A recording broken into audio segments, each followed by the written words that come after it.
అబ్బో ఇక్కడ కేజీ చీరలు కొంటే అర కేజీ చీరలు ఫ్రీ అంట. మంగళ్య షాపింగ్ మాల్, కేజీల్లో సేల్, టన్నుల్లో ఆనందం.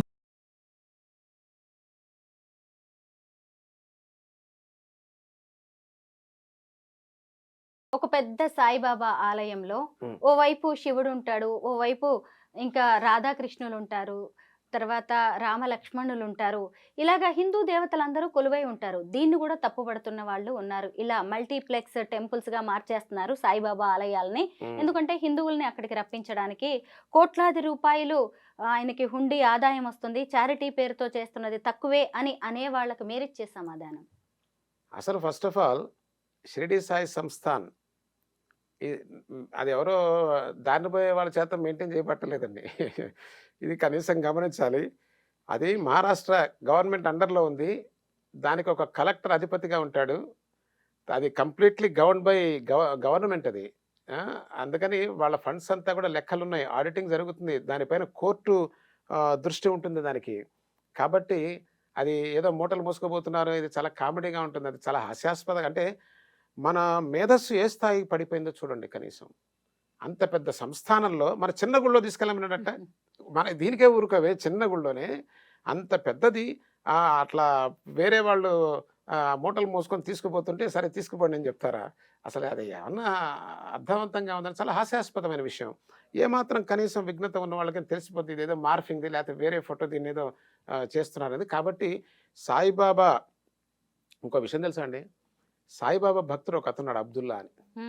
బాబా దగ్గరే ఉండి తను రాత్రంతా సేవ చేస్తూ చదువుకుంటూ ఉండేవాడు. అతని సమాధి కూడా టెంపుల్ ప్రాంగణంలోనే ఉంటుంది. అతని సమాధి ముందు ఒక హుండీ ఉంటుంది. ఆ హుండీ డబ్బులు కూడా సంస్థానం తీసుకుంటుంది. 5 పైసలు ఎవరికి ఇవ్వరండి వీళ్ళు అసలు. అది completely audited by government, every penny. కాబట్టి అది పచ్చి అబద్ధం, అభూత కల్పన. అది వాళ్ళు చేసిన దానికన్నా కూడా నాకు ఆశ్చర్యం, వీళ్ళు నమ్మటం ఆశ్చర్యంగా ఉంది. ఒకటి మీరు అడిగిన రెండో ప్రశ్న, సాయిబాబా దేవాలయంలో వివిధ దేవీ దేవతలను పెట్టడం అన్నారు కదా. అది మొట్టమొదట ఇప్పుడు నేను సాయిబాబా భక్తుడిని అనుకోండి, నా జన్మతః నేను ఈశ్వరుణ్ణి ప్రేమిస్తాను. నాకు ఈశ్వరుడు చాలా ఇష్టం. బాబాను పెట్టినప్పుడు నేను ఖచ్చితంగా ఈశ్వరుని కూడా పెడతా. వద్దనే అధికారం హక్కు ఎవరికి లేదు, దాంట్లో దోషం కూడా ఏమీ లేదు, పెట్టాలి కూడా అట్లా. సాయిబాబా అసలు ఏం చెప్పారు తెలుసా అండి? చాలామందికి తెలియదు ఈ విషయం. సాయిబాబా చెప్పిన బోధ ప్రధానమైనది ఏంటంటే, నీవు ఏ ధర్మంలో పుట్టావో ఆ ధర్మాచరణ నువ్వు చేయాలి. అంటే నేను పుట్టిన ధర్మంలో ఉన్న ఈశ్వరుణ్ణి, రాముణ్ణి, కృష్ణుడిని పూజ చేస్తాను అనుకోండి, మొట్టమొదట వాళ్ళని పూజ చేసిన తర్వాతే నేను సాయిబాబా పూజ చేయాలి. ఇది చాలామంది తెలియదు. ఉదాహరణ చెప్పంటే దీనికి ఏమిటి ప్రమాణం అని అడిగితే, బాబాకి అత్యంత సన్నిహితంగా ఉన్నటువంటి మహల్సాపతే. మహల్సాపతి కన్నా గొప్ప భక్తులు ఎక్కడ ఉంటారండి? ఆ జన్మంతం ఆయన దగ్గర ఉన్నారు. బాబా మహాసమాధి అయిన తర్వాత కూడా మహల్సాపతి అదే ద్వారకామాయిలో పడుకొని చివరి వరకు అట్లా చేశాడు ఆయన. మరి మహల్సాపతి ఖండోబా దేవాలయ పూజారి, అంటే ఈశ్వరుడు. ప్రతినిత్యం ఖండోబాకి పూజ చేసిన తర్వాతే వచ్చి సాయిబాబా పూజ చేసేటువంటి వారు. కాబట్టి అట్లా ఉండటంలో దోషం ఏమిటి? ఉండాలి కూడా, ఉండపోవటంలో దోషం ఉంది. అయితే వాటికి చక్కని సముచిత స్థానం ఇవ్వాలి. దాన్ని మనం తక్కువగా పెట్టకూడదు. అది సాయి సచరిత్ర మనకి చెప్తుంది. వాటి స్థానాల్లో పెట్టుకుని చక్కగా అర్చన చేసుకోవచ్చు. దాంట్లో ఏం దోషం ఉంది? నాకైతే దోషం ఏం కనిపించట్లేదు. ప్రసాద్ గారు, హిందూ ధర్మం మీద అన్య మతాల దాడి జరుగుతోంది, హిందూ మతం ఉనికిని కోల్పోతుంది, మన వాళ్ళు తెలియకుండానే వేరే మతాల్లోకి డైవర్ట్ అవుతున్నారు అని చెప్పేసి కూడా ఒక ఆందోళన కనిపిస్తోంది. ఏమంటారు మీరు? ఖచ్చితంగా కనిపిస్తుంది. చాలా మంది మత మార్పులు జరుగుతున్నాయిగా. మన సనాతన ధర్మాన్ని మనం ఎలా నిలబెట్టుకోవాలి? ఇప్పుడు మనం చేసే ఈ పిచ్చి ప్రచారం, ఏదైతే తప్పు ప్రచారం వల్ల మనం దానికి ఆద్యం పోస్తున్నాం. మనం తెలిసి చేస్తున్నామా తెలియక చేస్తున్నామా తెలియదు, కానీ హిందూ ధర్మాన్ని మనం ఇంకా విఘాతం కలిగిస్తున్నాం. ఈ అర్థం పర్థం లేనటువంటి అబద్ధాల ప్రచారం చేయటం వల్ల. ప్రతి సాయి భక్తుడు పక్కా హిందూ అండి, ప్రాణం పెడతాడు హిందుత్వం కోసం. ఇంకోటి తెలుసా అండి, ఈ సాయి భక్తులు ఎవరు కూడా మతం మారరు. ఎందుకో తెలుసా? సాయిబాబా మత మార్పిడికి వ్యతిరేకం. అది చాలా సందర్భాలు కూడా చెప్పారు. ఒకడు మతం మార్చి పట్టుకొస్తే సాయిబాబా అబ్బను మార్చుకుంటారు అని చెంప పగలగొట్టారు. కాబట్టి నువ్వు ఏ ధర్మంలో ఉన్నావో ఆ ధర్మంలో నువ్వు ఆచారాలు ఆచరించరా అని చెప్తున్న సాయిబాబా. సాయి భక్తులు పరిపూర్ణంగా మత మార్పిడికి వ్యతిరేకం. కాబట్టి వీళ్ళే స్టాండర్డ్, వీళ్ళు పోయే బాపత కాదు. వీళ్ళు ఇంకా ఇంకోటి తెలుసా అండి, చాలామంది మత మార్పిడి చేసుకుందాం అనుకున్న వాళ్ళు వేరు కారణాల వల్ల, సాయిబాబా వల్ల వాళ్ళు హిందుత్వంలోనే ఉన్నవాళ్ళు నాకు తెలుసు, నాతో చెప్పారు కూడా. ఏమంటే సాయిబాబా గారు లేవుంటే మేము వేరే మతం తీసుకుని వెళ్ళిపోయేవాళ్ళం అండి అని. కాబట్టి మనం నిందించే ముందు మన హిందూ ధర్మంలో ఉన్నటువంటి ఎక్కడైనా లోపాలు ఉంటాయండి. లోపాలు లేకుండా ఏదైనా ఉంటుందా? ప్రతి చోట లోపాలు ఉంటాయి. లోపం ఉండటం దోషం కాదు, ఆ లోపాన్ని సరిదిద్దుకోకపోవడం దోషం. పైగా మనం ఏం చేస్తున్నాం, సాయిబాబా మీద తెలిసి తెలియక పిచ్చి పిచ్చి ప్రచారాలు చేసి ఉన్న హిందూ మతాన్ని కాస్త ఇంకా సర్వనాశనం చేసుకుంటా ఉన్నాం. దీన్ని బాగా గమనించాలి. కాబట్టి ప్రతి సాయి భక్తుడు పక్కా 100% సనాతన హిందువే. ఎందుకంటే సాయిబాబా చెప్పిన ధర్మమే అది. ఆ ఇంట్లో పూజ చేస్తారు, అన్నీ చేస్తారు. అయితే సాయిబాబా భక్తులంతా పర్ఫెక్ట్ అని నేను చెప్పట్లా. వీళ్ళు కూడా కావాలని చేయరండి ఏ తప్పు కూడా. తెలిసో తెలియకో వీళ్ళు అత్యుత్సాహంతో కొన్ని పొరపాట్లు చేస్తారు.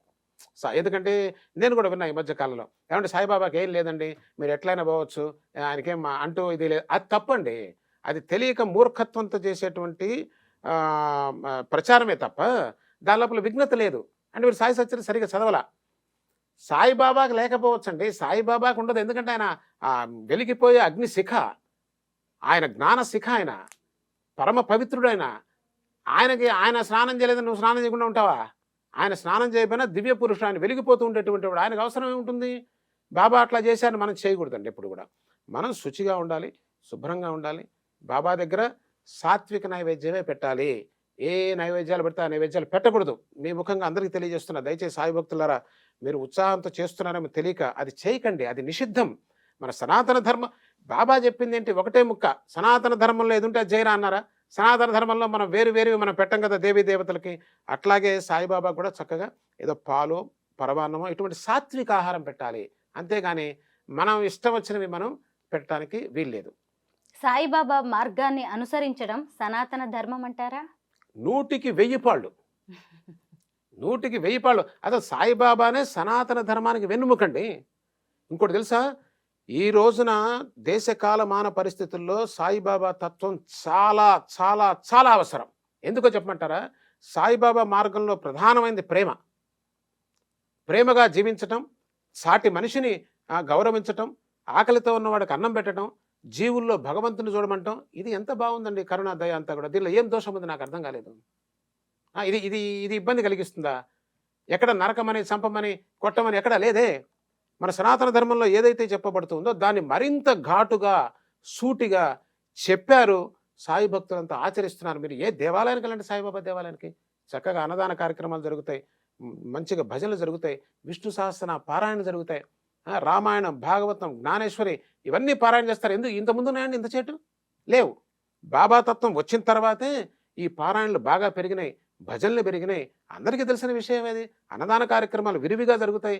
కొన్ని దేవాలయాల్లో గురువారం చేస్తారు, కొన్ని దేవాలయాల్లో రోజు చేసే దేవాలయాలు ఉన్నాయి.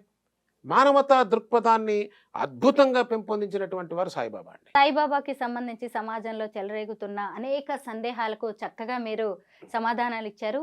థ్యాంక్ యూ మైనంపాటి గారు. సంతోషం తల్లి. సాయిరాం. జై సాయినాథ్.